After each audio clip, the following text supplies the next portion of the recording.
Okay, so let's begin then. So thank you everybody for joining us tonight. My name's Benedict. I'm an astrology teacher. Also been practicing yoga, tantra, other spiritual disciplines for many years now. I'm teaching, practicing at Tara Centre in London. Now, tonight's free webinar, we're going to be looking at this very topical subject of COVID-19, and we're going to look at it from an astrological perspective. We're going to take a look tonight at the way this virus, the way this pandemic has unfolded, and we're going to make some astrological correlations to it that hopefully will bring some understanding to you, make things maybe a little bit clearer, help you understand maybe why it's happening, give you indications of kind of things you need to look at individually, collectively, and even really globally. So we're going to look at how these astrological placements, how these astrological aspects have potentialized certain energies, which have actually given rise to this event that actually we're all now confronted with globally. So we're going to, as I said, we're going to look at these placements. We're going to look also at the necessity of the placements, because it's very, very important to understand that nothing actually happens that's not a necessity. The thing that we need to understand from it is always why. What's the lesson to learn? What's the essence of what's happening? Because until we understand that, then we're going to be captured by fear. We're going to be captured by doubt, uncertainty, all kinds of worries, material, physical, existential, all kinds of things. So as we look at these placements tonight, you don't need to have any prior astrological knowledge to follow this seminar, because what we'll be doing is we'll explain the importance of each placement that's relevant. I mean, there's a lot to say about it. I've been doing some study on this, and we could talk for hours about it. And well, I could. And what we'll do tonight is we'll take some certain extracts of it that are very relevant to what's happening now to give you some indications for your life. Now, as we said in the beginning, there's an old saying that says, may you live in interesting times. Now, and for many of us, the times that we're living now are unprecedented. And to some extent, we could say completely unexpected, although if we're looking a little bit more attentively to what's been happening recently at the global level over the past 10 years or so, then it's quite clear that there has been a gradual intensification of the energies that's actually reaching this kind of culmination period right now. Now, what's that led to? Well, it's led to basically a lot of people now, their ordinary way of life has been turned upside down. The routine of work, commuting, schooling, finance, travel, shopping, everything that we would have put against our lives as just being the ordinary day-to-day activities, our routines, actually, which we didn't really question. We just mechanically were following this routine. This was the way our lives were meant to be. It was the lives of our parents, their parents, their parents' parents, and so on. Something radical is happening right now, and we really need to get a handle on this in order to use those energies really wisely now to make the necessary transformations. Because make no mistake about it, what's happening right now is really asking for a transformation individually, collectively, and globally.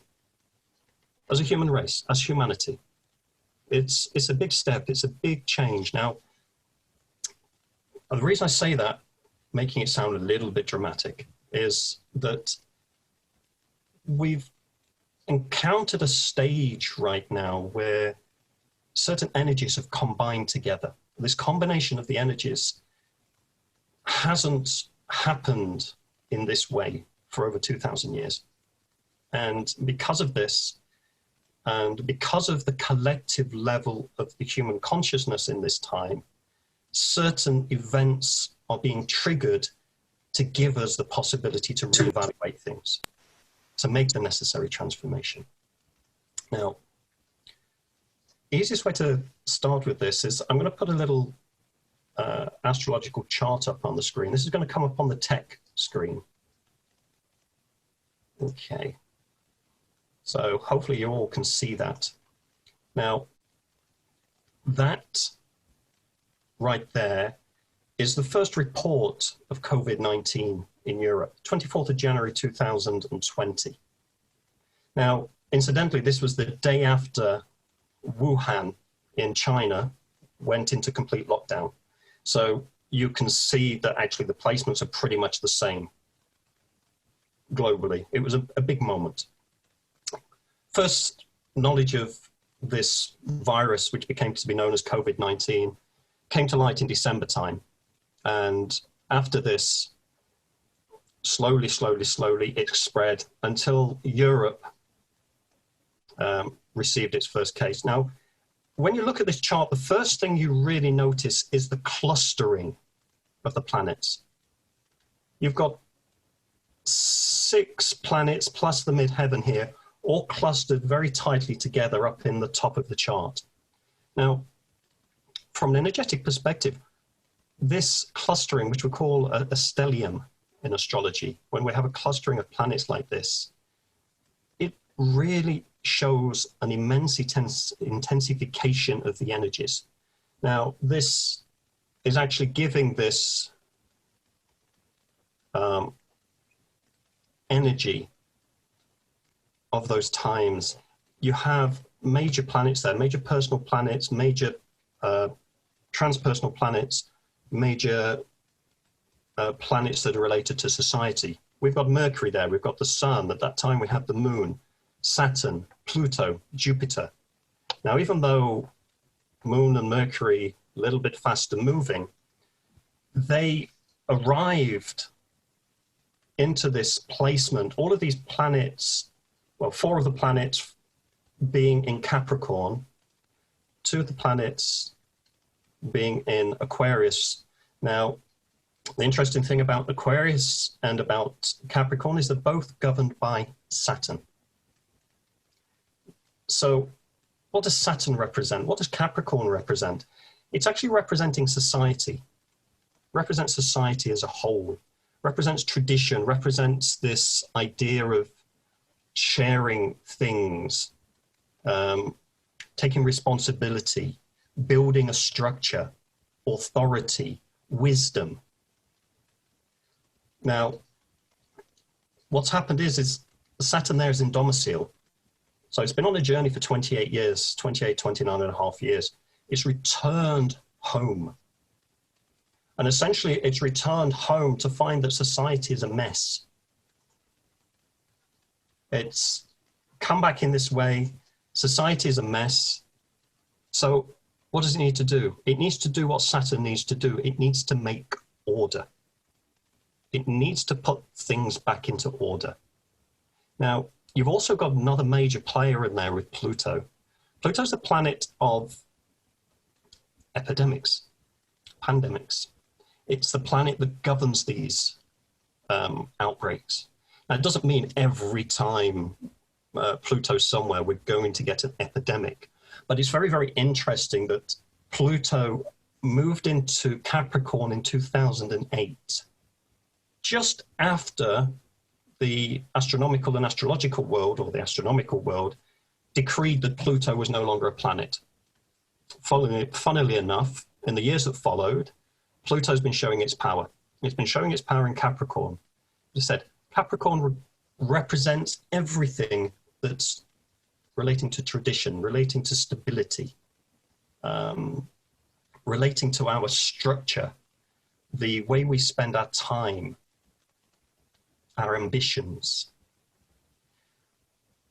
Pluto is, in the old Greek mythology, the god of the underworld, god of Hades. essentially representing the human unconscious, or the collective unconscious, where we bury everything that we don't want to acknowledge.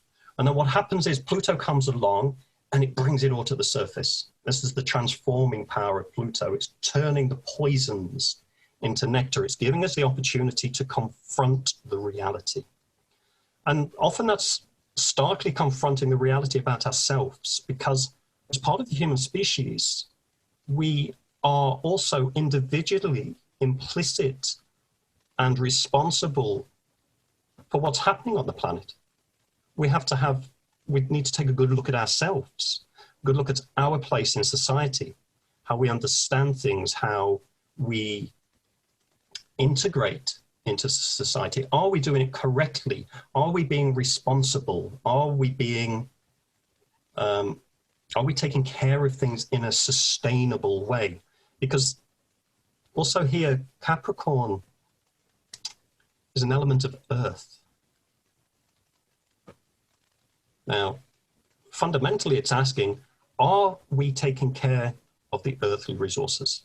Now, as we can see, over the past few years, there's been a lot raised about climate change, a lot of concerns about pollution, about sustainability, about the earthly resources.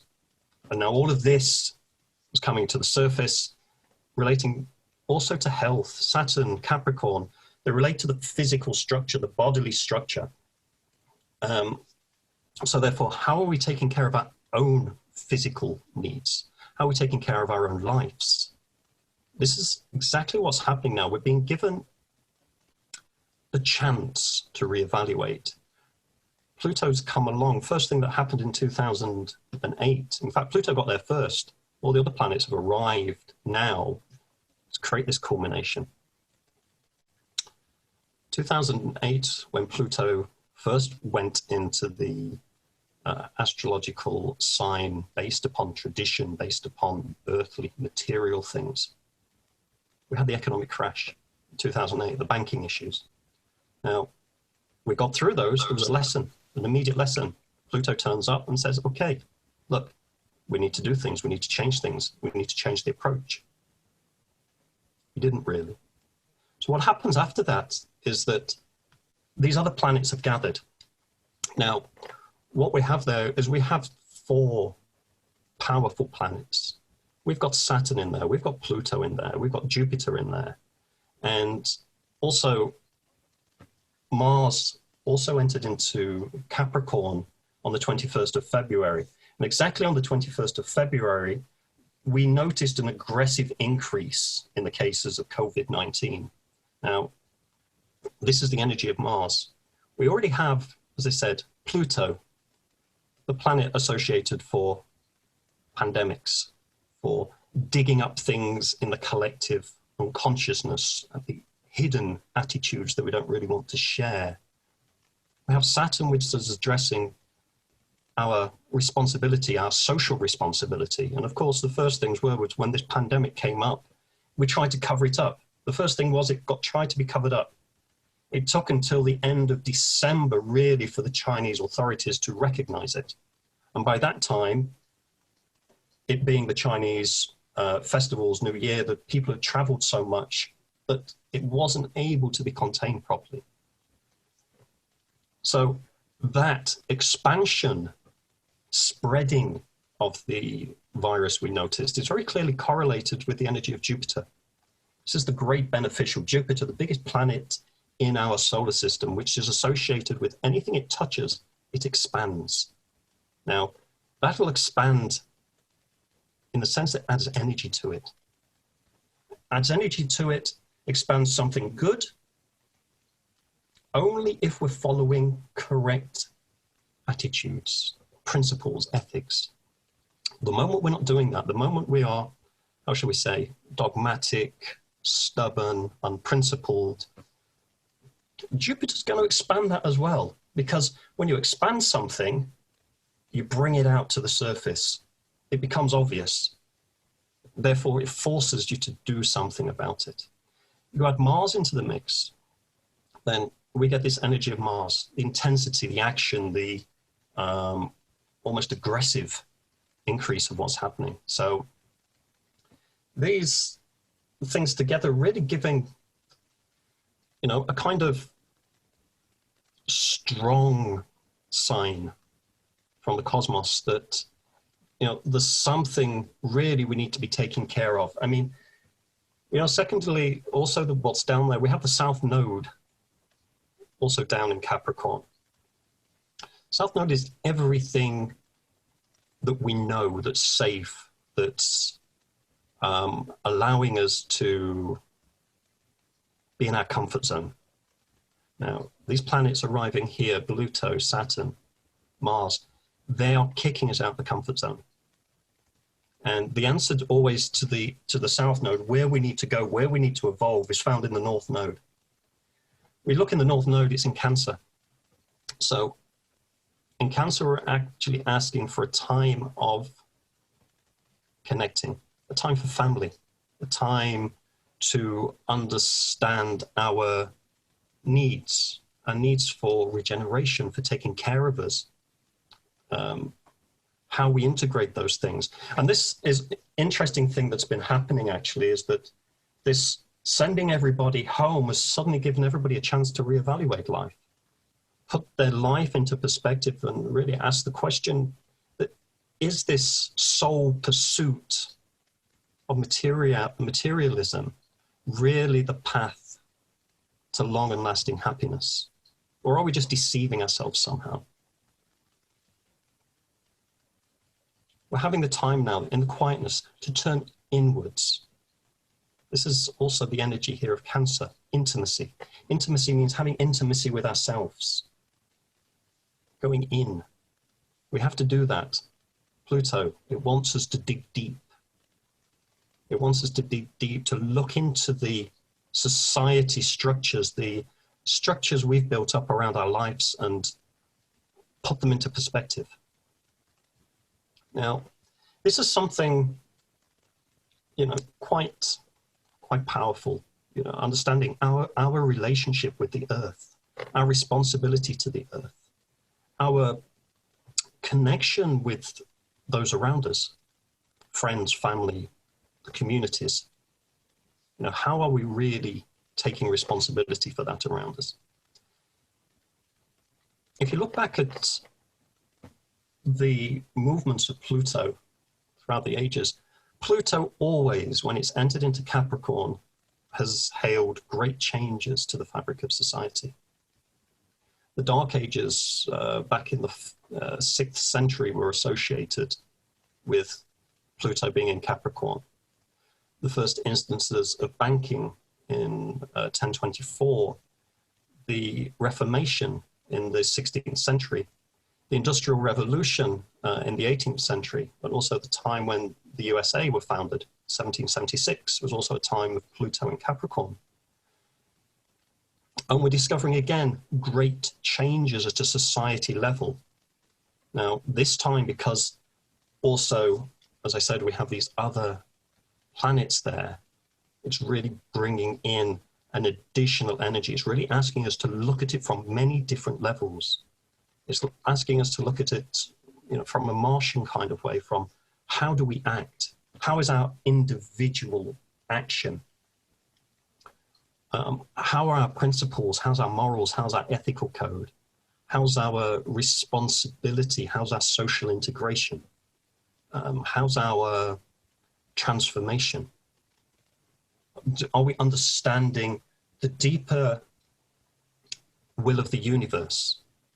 Are we understanding our place in the universe? Because we need to put things into perspective, and this is what all of this is doing to us. So like it or not, we're on the threshold of a tremendous transformation. It's a huge reality check right now for the whole of the corporate financial system. Now, there's also another interesting aspect in the chart. We have Uranus in Taurus. It's moved into Taurus a few years back, but also last time Uranus was in Taurus, there was great revolutions. Again, the Uranian energy brings great changes, brings great revolutions to things. transformation, a new understanding, a new approach to doing things. Sitting in Taurus is asking us really two things. One, it's asking us to contemplate our relationship to finances, because Taurus is governing everything relating to the finance, to the money of the world. So we could be looking here at a huge change in the financial systems, to the monetary systems. As I said, last time Uranus was in Taurus, it was the great crash in America. So let's put that chart back up so you can have a look at it again.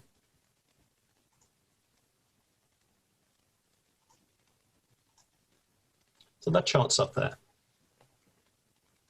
So you can see all of these things are taking place right now.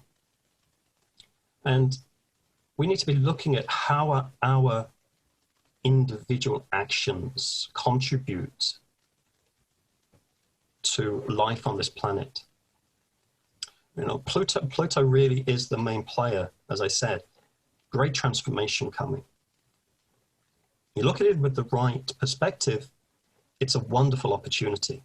It's a wonderful opportunity to really put your life in the right alignment.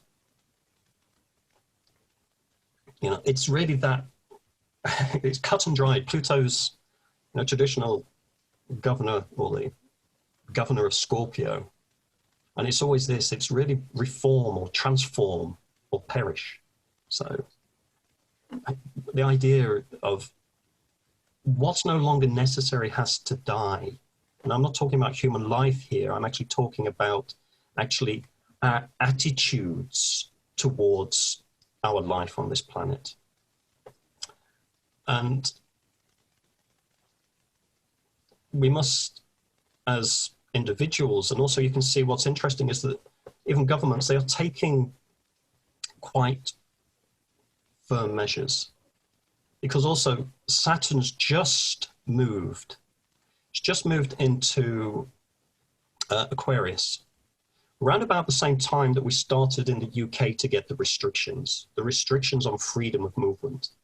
And again, you have Saturn, which is the planet that concentrates the energy. It focuses on something. It's the polar opposite of Jupiter. Jupiter expands things.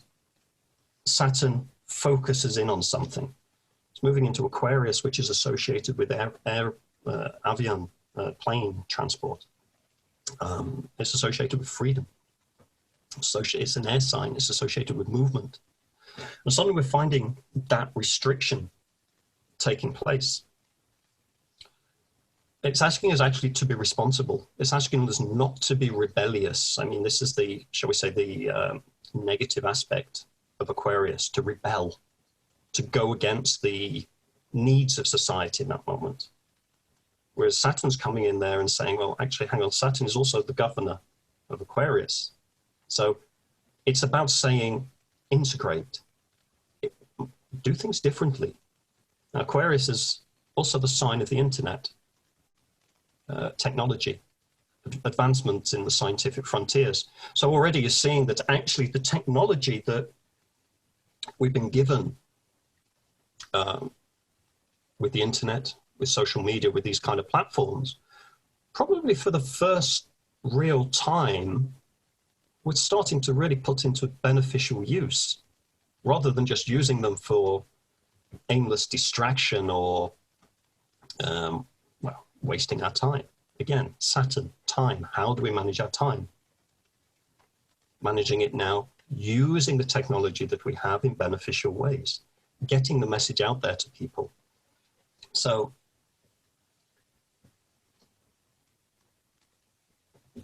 we really need to kind of look and understand this, that this energy, this contrast of energies between Saturn and Pluto, which really was at the peak around about the 24th of January.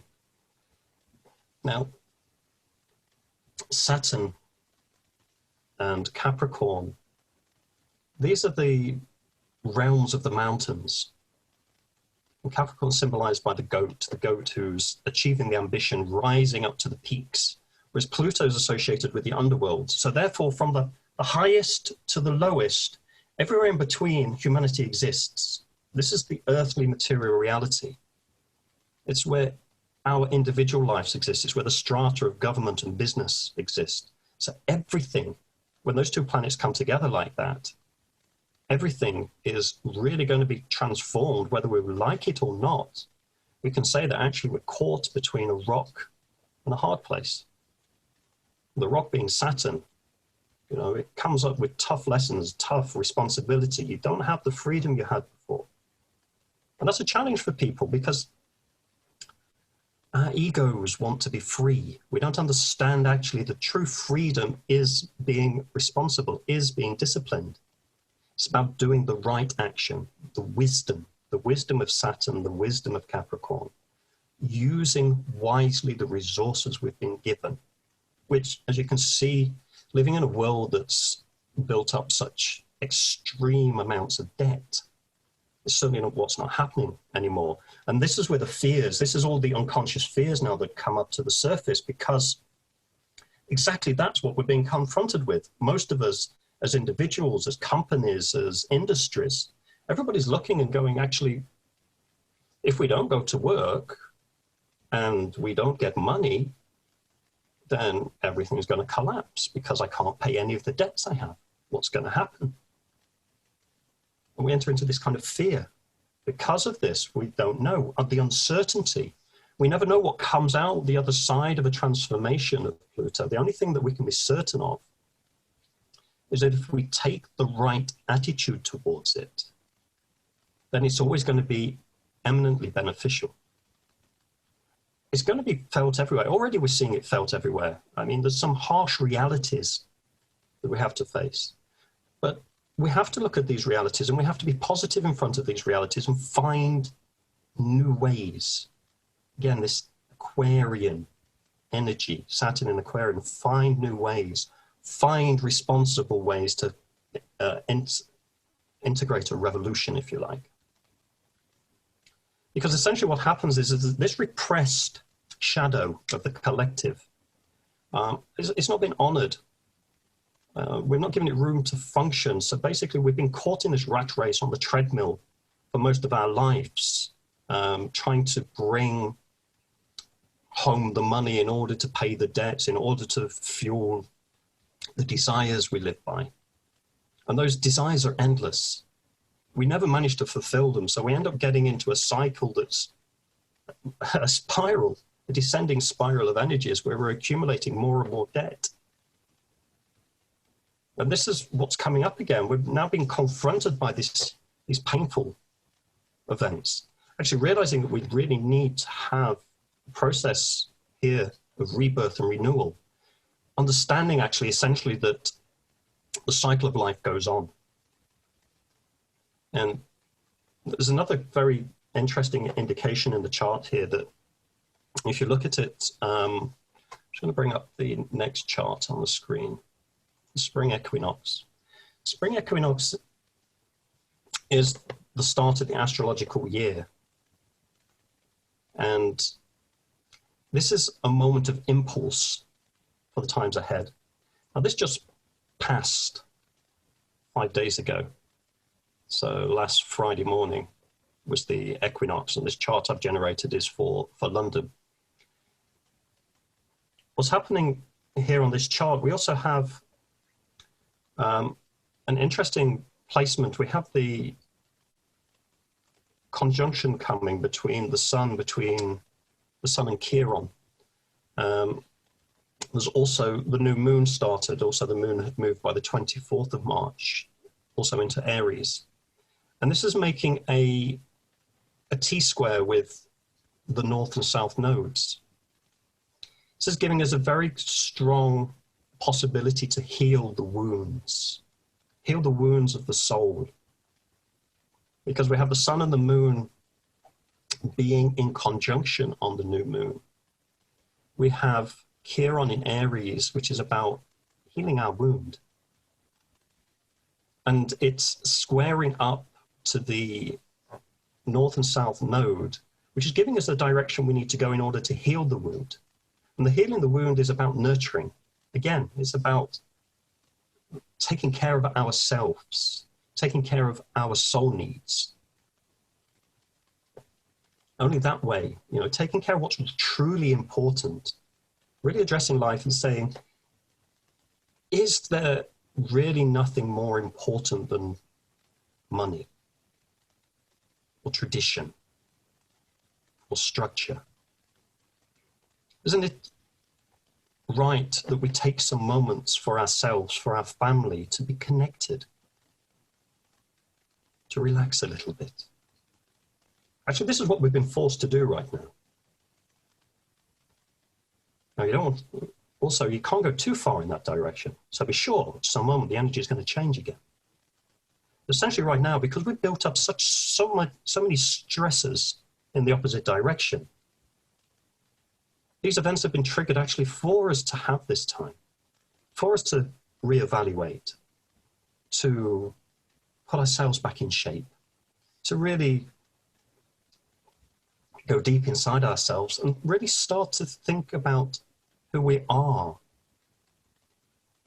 What is our place on this planet? What is our place in society? What is our planetary place in this solar system?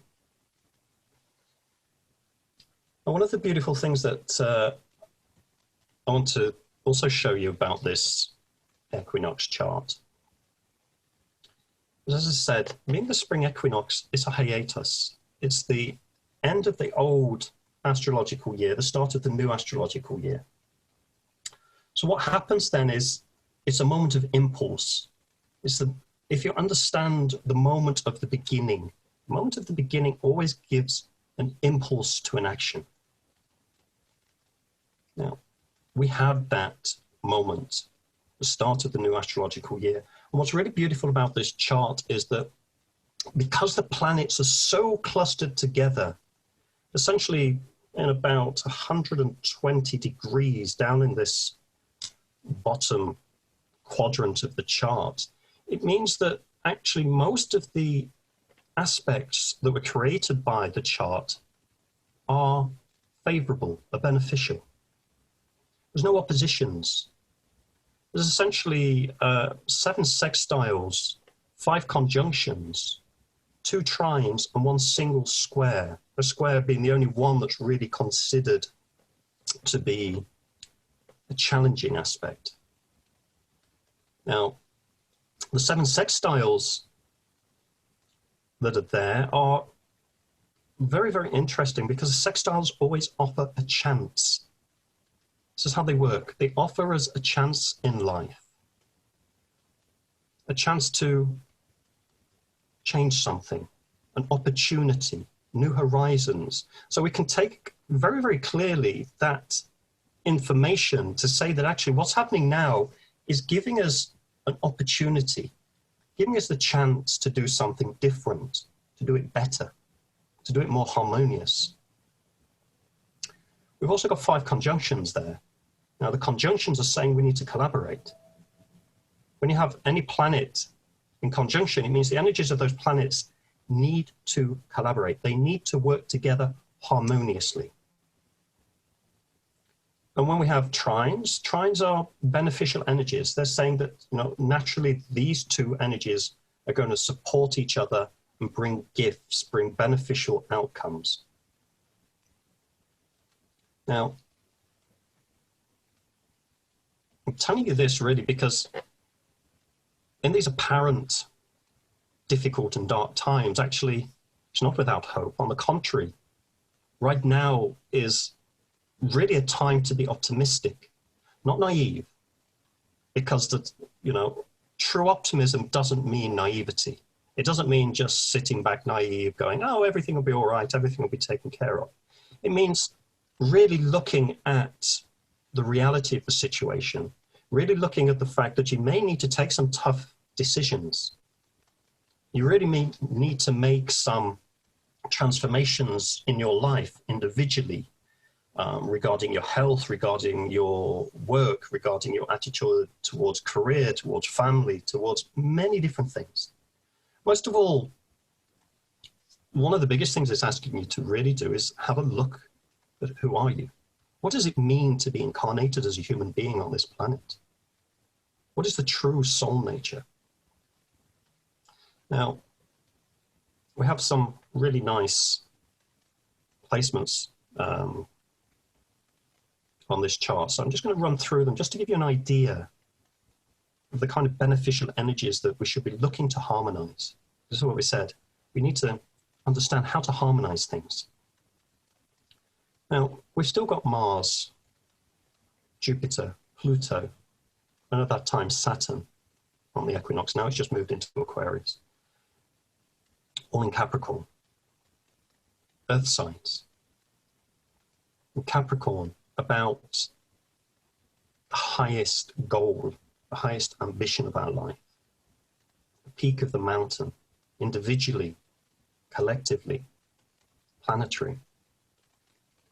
And if we take this individually, because, you know, as Gandhi says, you be the change you want to see in the world. It starts with us. Nothing will transform if after all of these events that are happening, we haven't taken the appropriate time to make the inner transformations in ourselves.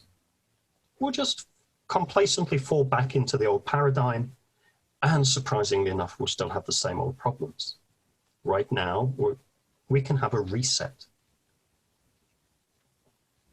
So Mars in Capricorn, what's beautiful here is Mars in Capricorn is in exaltation. It means it's an exemplary placement of Mars, because the energy of Capricorn gives it greater perseverance, gives it greater maturity, greater wisdom in action. So essentially, this is what we need to be doing. We need to be acting very wisely right now, with a great deal of maturity, with a great deal of spiritual maturity. We've got Jupiter also in Capricorn, again, in an earth sign. So it's asking for stability. None of the previous Jupiterian things of excess, of a lack of moral ethics, principles in life. It's asking for maturity, a kind of grace, a kind of proving a kind of mastery in what you know and how to practically put that into action. Not just to be theoretical, but to be practical as well. You can see there also we've got Pluto. Pluto and Mars are here in conjunction. It means they have to work together. Mars is symbolizing this idea of the individual will. Who am I? Now, what is my will? What is it I want? It's now lined up with Pluto. Pluto is about the universal will. So if your will and the universal will are not aligned, then you're going to have an inner conflict, because you're going to be trying to move in one direction, but there's a bigger force of the universe, of the godly will, the universal will, that's going to say, hey, this direction. You need to align your will, your desires with actually what the universe is trying to show us right now. Alongside that, a few more things to mention. We've got this very beautiful also sextile between the Sun and Mars. Now this sextile is showing a very harmonic aspect. Sextiles are always harmonious. We have the Sun and Mars, both of them relating to heat, relating to energy.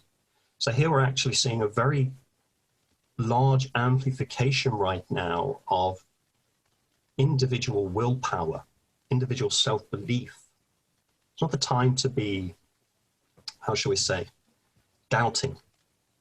We need to have the belief. We need to awaken this inner willpower harmoniously through awareness of how we can act. The Sun representing the awareness, the consciousness that we have to bring into any action. We've also got the Sun in sextile with Jupiter. Again, this is a beautiful chance, an opportunity between the Sun and Jupiter. One, the Sun representing the self, the soul, the heart. Just as the sun is the center of the solar system, in astrology, the sun is our center, our soul, you could say. It's actually more than that, but it's the soul that reveals into the self. Now, this sextile with Jupiter is giving a great chance to apply principles and ethics, a correct code in life, essentially understanding the spiritual principles, yama ninyama, following the path of spirituality, seeking out the wisdom of a spiritual guide. This will allow us to rediscover our own being, deepen self-knowledge, discover our true spiritual origins. Because essentially, you know, we need to understand that as incarnated souls on this planet, part of the Dharma that we have come with is actually to truly discover and understand our spiritual origins. This is the highest goal. This is the peak. This is the Saturnian and Capricorn peak. And if we're not there, then we're somewhere lost in the underworld of Pluto. We've also got this sextile here also with Pluto and the Sun, which again shows us going deep into ourselves, going deep into our soul needs, alchemizing what we find there, transforming what we find there, and really to amplify that energy into a very, very powerful spiritual practice. We've got also what I'd like to point out is the fact that we have here the personal planets of Mercury, of Venus and Mars, all with a favorable aspect to the higher octave. Now in astrology, the higher octave is that there's 5 personal planets: the Sun, the Moon, Mercury, Venus and Mars. They're the 5 planets that we all have. We all have a personality, we all have habits, we all think, we all communicate, we all love, we all act. The 5 planets. Yeah, my personality, the Sun, my habits, the Moon, my thoughts, communication, Mercury, Venus, love, friendship, Mars, action, passion. Now, that's ordinary human life. Everybody, without exception, when you look everywhere, has those planets activated. Now, the higher octave of these planets, Jupiter, the higher octave of the Sun, Saturn, the higher octave of the Moon, Uranus, the higher octave of Mercury, Pisces, the higher octave of Venus, and Pluto, the higher octave of Mars, are only accessible once we've harmonized the individual planets. When we harmonize the individual planets, we have access to awakening those planets. Now, the first 2 we tend to awaken are Jupiter and Saturn, because they're related to this idea of, first of all, Jupiter, because there's an expansion. Here's the question, the existential questions in life, that is there more than this? We're looking to have this answer to who am I? Where do I come from? After that, we need perseverance. Once we've stepped on that path, we need perseverance, because if we don't have perseverance, then we stop. We get distracted. There's many, many distractions in life. Very easy to get distracted. So what also we have in this chart is we have direct beneficial connections between Mercury and Uranus, between Venus and Neptune, and between Mars and Pluto, which is saying to us that we have access in this moment to some very favorable energies that, if we pay attention to what the universe wants from us, what God wants from us, then we can align ourselves with that. We can align ourselves with our own mind with the universal mind, aligning Mercury with Uranus. We can align our knowledge of individual love. Venus, which is in Taurus, is at home right now, as is Neptune, it's at home in Pisces. So there's a very, very easy alignment between the understanding of individual love and universal love, or godly love. There's also this conjunction right now, as I said, between Mars and Pluto. This is asking for Mars and Pluto, they're in conjunction. They need to collaborate. Now, as I said earlier, this means aligning the individual will with the universal or godly will. But more than this, it actually is also giving a very clear reference to an understanding of sexuality. Now, Mars is the planet of sexuality, both in Capricorn, asking for responsibility. Pluto is also a planet of the relating to the transmutation and sublimation of the sexual energies, relating to the idea of discovering sacred sexuality, or the Tantra. So actually what we're asking there, or being asked there, is to really reinvent ourselves and understanding not only the godly knowledge, but also godly love, and also the idea of godly eros. So transforming an ordinary vision on our sexuality into something much more sacred, something much more profound. So the transformations that are coming, that are with us in this moment, are actually wonderful gifts, because they're all coming as gifts. They're all beneficial placements. We're being offered lots of gifts right now if we're prepared to flip the paradigm, if we're prepared to reinvent ourselves, if we're prepared to restructure ourselves and how we integrate into the world, into society. That doesn't mean throwing it all away. It doesn't mean rebelling against it, but it means becoming more responsible, more sustainable, more integrated with nature, with the communities, with ourselves, with our families.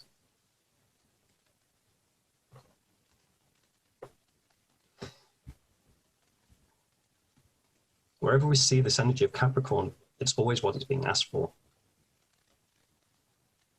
These energies, as I said, Venus in Taurus is at home. It means it's very easy now, connecting to nature, connecting to the heart. Self-love. Venus in Taurus. Taurus is the energy of Venus turned inwards. So about loving ourselves, about loving the gifts that we receive from nature, the love, the natural resources, taking care of ourselves. And this is all aligned with actually what's happening right now, that we need to take a step back.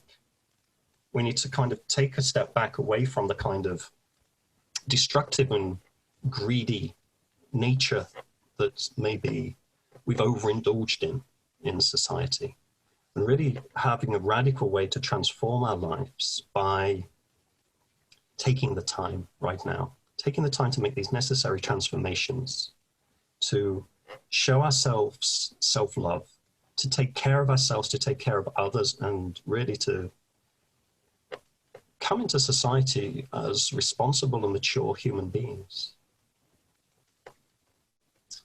Okay. Now, I said we'd take questions at the end, so does anybody have any questions? I have a question, Benedict.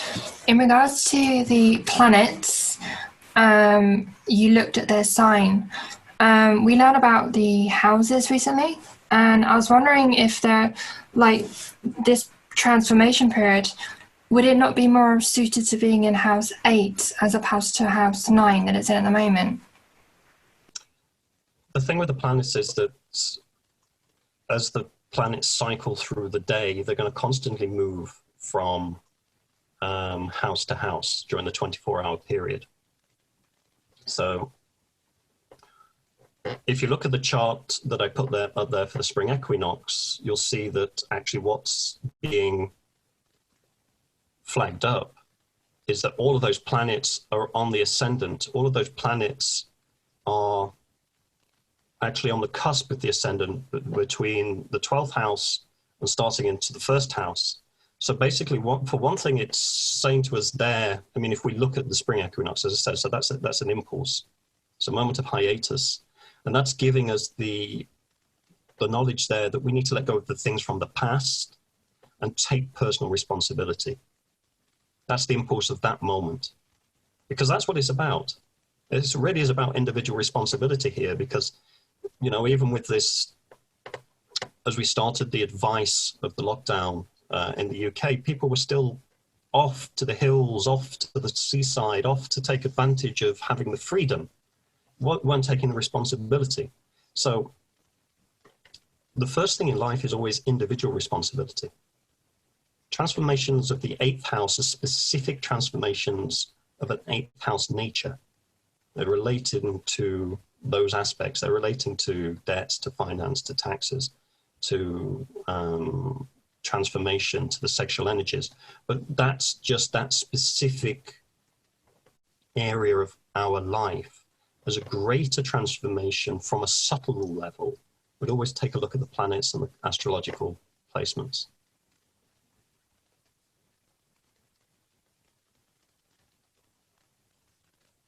Thank you. And one last question, I'm sorry, is what about the role of Neptune in all of this? The role of Neptune, as I said in that, is the energy of understanding the nature of divine or godly love or universal love. It's at home. It's in Pisces. It's the moment, it's a very, very powerful moment to spiritualize the energy of love, to connect lovingly into the universe. As I said, it's quite easy right now to make this leap between these personal planets and the higher octaves. Neptune in there, it's an interesting one, because in that placement, it's making some sextiles to other areas. Now, if you know Neptune, Neptune is, as I said, it's the transpersonal planet that's associated with the energy of godly love. It's also associated with the idea of illusion. Now, it's also associated with the removal of the illusion. So, disillusionment at some point. And when you have a sextile, you have a chance. You have a chance to see an authentic spiritual perspective on love and on whatever else Neptune is creating an aspect with in that moment. So it's really about a spiritual alignment, a trusting of the intuition, a listening to the inner voice, not being caught in the illusion and the fear of the apparent paradigm or the apparent situation right now.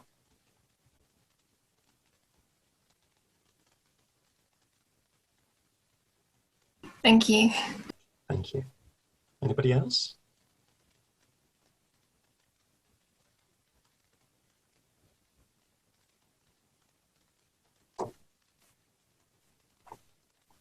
I have a question. Okay, thank you.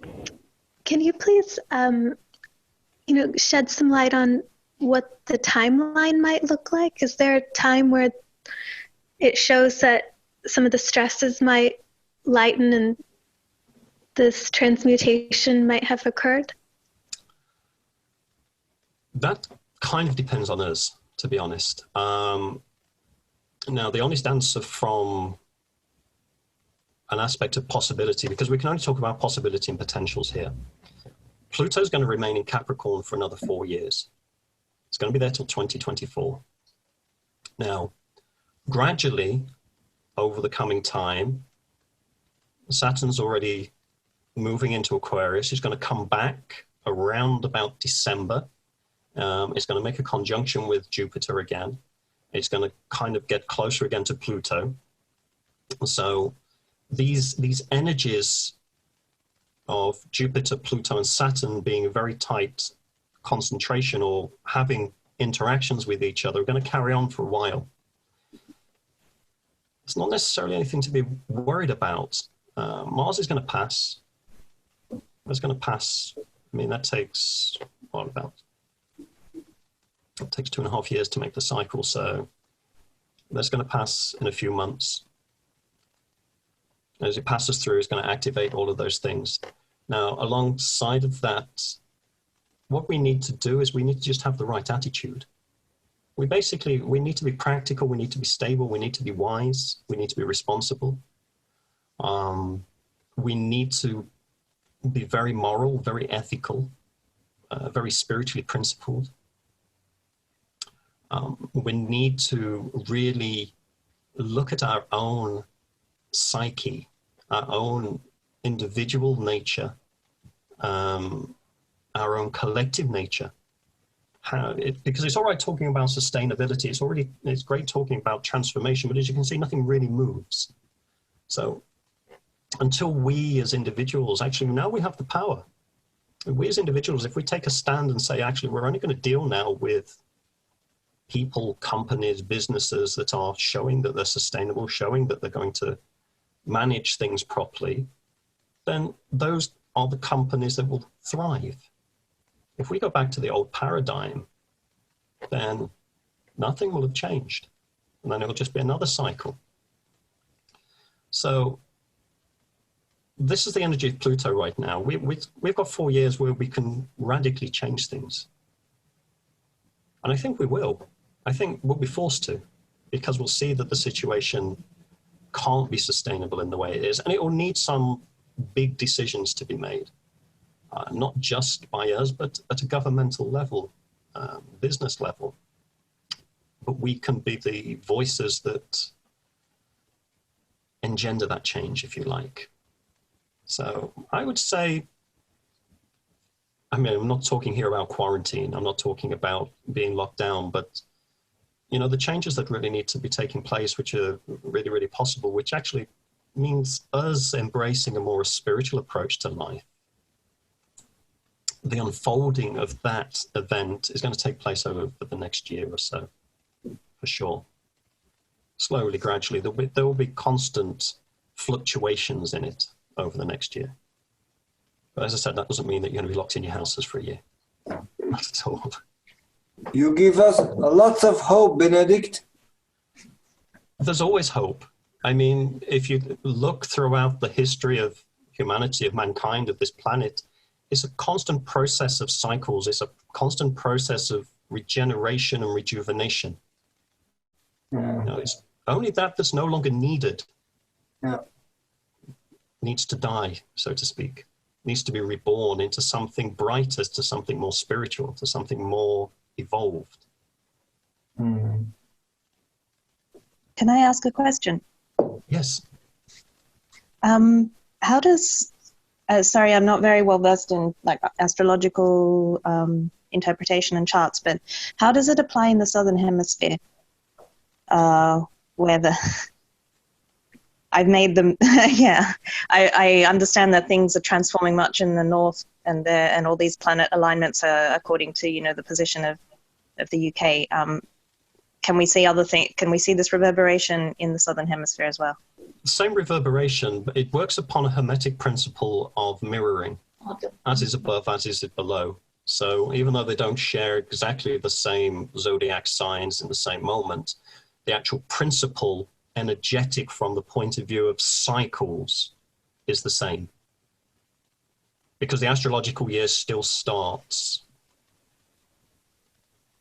even if it's a different thing. It's a mirroring, it's a cycling thing. So it's still the same, just apparently different if you look at it only from the physical perspective of thinking of the sign is just a physical sign. It's much more than that. We're talking about a archetypal energy that's relating to the movement of an energy through a cycle. Okay, thank you. Pleasure.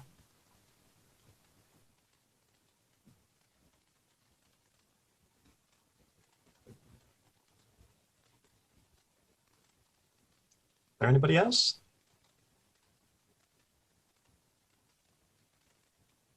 I have a question. Thank you very much for the talk, really inspiring.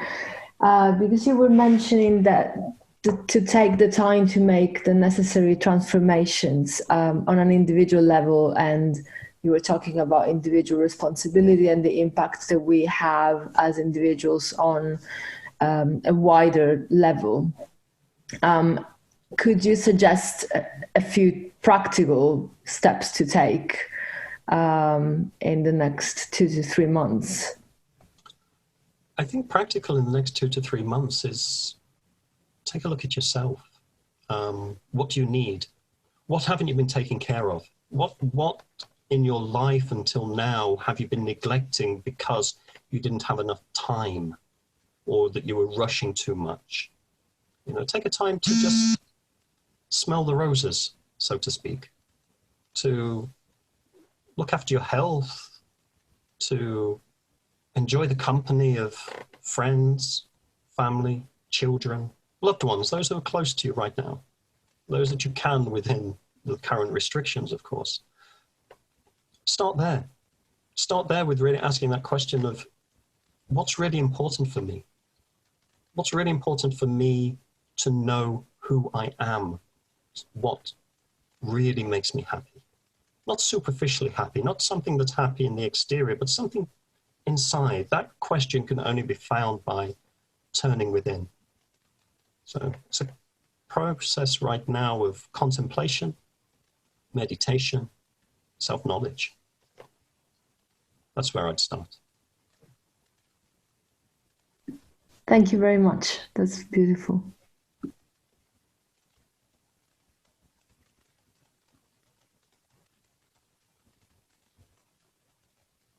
Anybody else?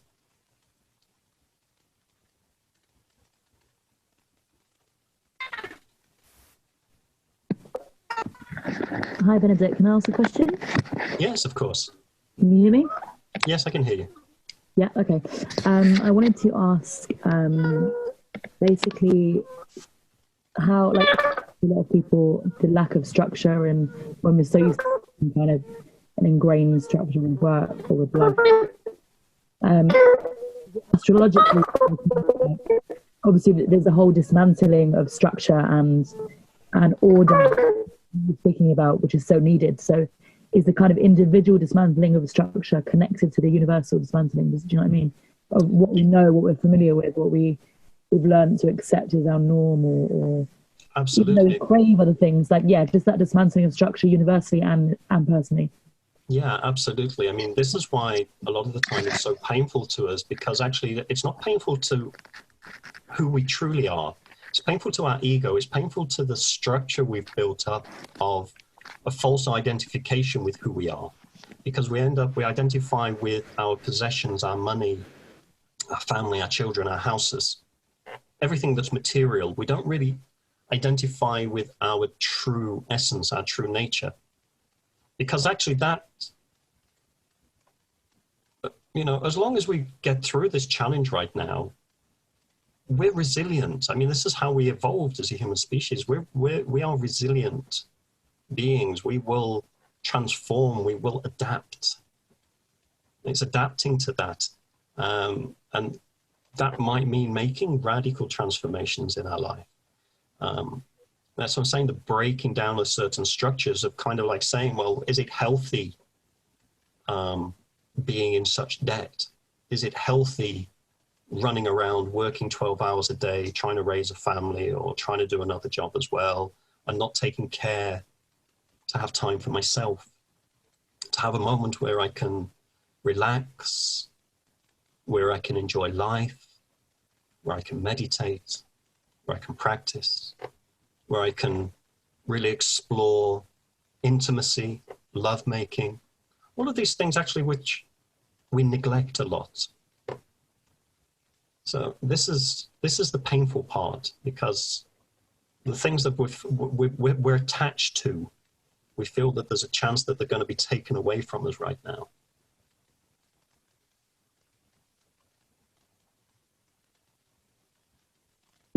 Thank you so much.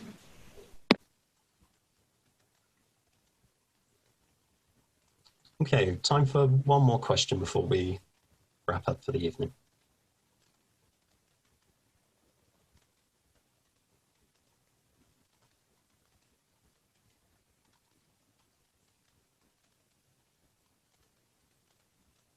How are you doing, Benedict? I'm living in interesting times. What to say? Honestly, you know, I'm really feeling that I'm having a chance to really evaluate my own life, really evaluate what's important for me. And I'm actually really enjoying right now. I mean, you know, I can look at it from a material perspective and go, this is challenging. You know, I'm one of these, I work as a contractor. I lost my contract almost immediately because it was in the travel industry. And of course, that was the place that got very badly hit. But right now, I'm all right. I'm finding lots of things to do like this, being very, very inspired by practice, by study, by going deeper into myself, by enjoying a walk, reading a book, singing a song, taking more time to take care of myself, and being aware that, yeah, you have to, we don't know how things are going to unfold right now. We understand things, there will be certain help from governments, from sources, from things. We don't know, but that doesn't matter right now. We look at it, we see that it's a reality, we see that, okay, there's a future right there, but what we do now, what we learn, how we evolve, how we develop, how we do the inner work on ourselves really gets us ready for what's going to happen. So I'm actually quite optimistic. I'm quite enjoying the time and being able to use my time productively in a different way. And also the challenge of finding new ways of living life, new ways of integrating with other people, new ways of making money potentially. So it's a time of great opportunity, not of taking advantage of people, but a great opportunity of really connecting at a much deeper level with other people, being part of actually the human race, coming together as humanity rather than diverse, separate cultures across the world, because now we are being united by a common cause. So yeah, from this perspective, I'm really watching it all unfold and very enthusiastic. Ask me again in a month though. Okay. All right then, so thank you very much for tonight. And I hope you found something useful in what we presented, and look forward to speaking to you all again soon. Take care. Thank you. Bye-bye. Thank you, Benedict. Thank you for everything. Thank you. Thank you so much. Thank you. Thank you. Thank you. Bye.